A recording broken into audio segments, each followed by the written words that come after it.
I come to these meetings with a serious intention and a message from my government and a message from my president that we have to do something about working together as finance people and regulators to take our countries forward and in collaboration. The key takeaway message is that we're coming here to give and to help and to support, not to take in any possible manner. We're coming here to give support to an important institution, the African Development Bank, and to see how we can empower this institution to help us achieve the aspirations of our communities in Africa. So it's also important our connections with our counterparts in Korea and to be able to benefit out of the knowledge and the development experience that has taken place here in this country. I think this is very important, and there are many areas and many ideas where the developments that took place here can help us as a tool to be able to achieve what we are looking for.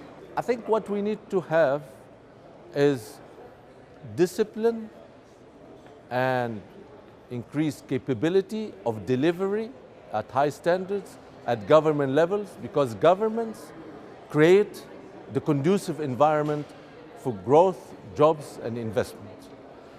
The lesson learned is that we need to implement good governance in government institutions.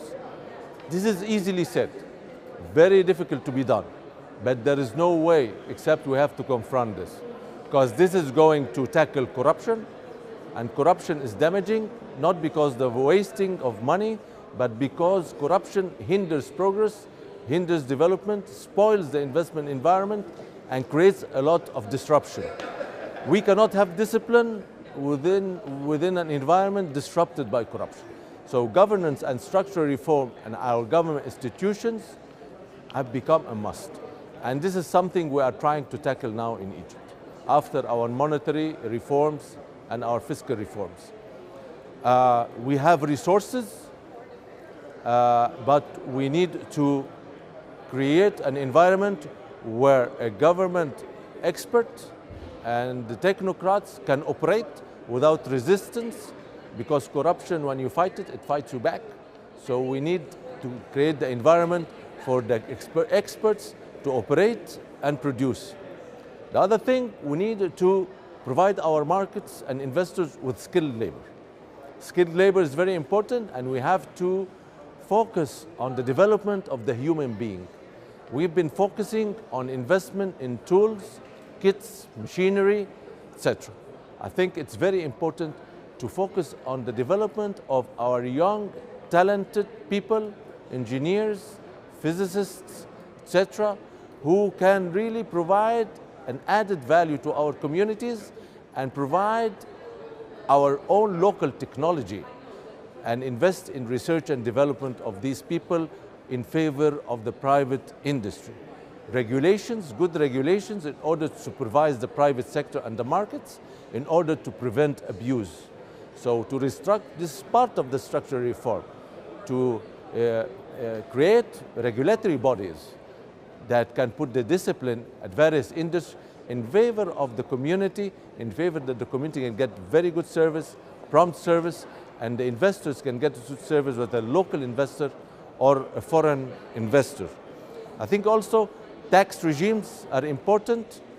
And the third thing, in order for African countries to benefit from one another, we need to have, as I said before, more faith and trust, work together in collaboration, and start to work on opening the routes of trade between African countries through investing in infrastructure and transportation facilities, so that goods and services can be transported in a cost-effective manner across our markets.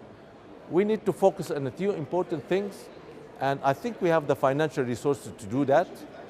And I hope one day we will see this happening, because I think this is one of our last chances. We don't have the luxury. The world is developing very fast, and it is at a time, and I hope the authorities in every country is going to give support and empowerment, which is very important, to the policymakers on the economic side to have the empowerment to be able to conduct their mandate and give them a clear mandate across the communities so that we can be able to move forward.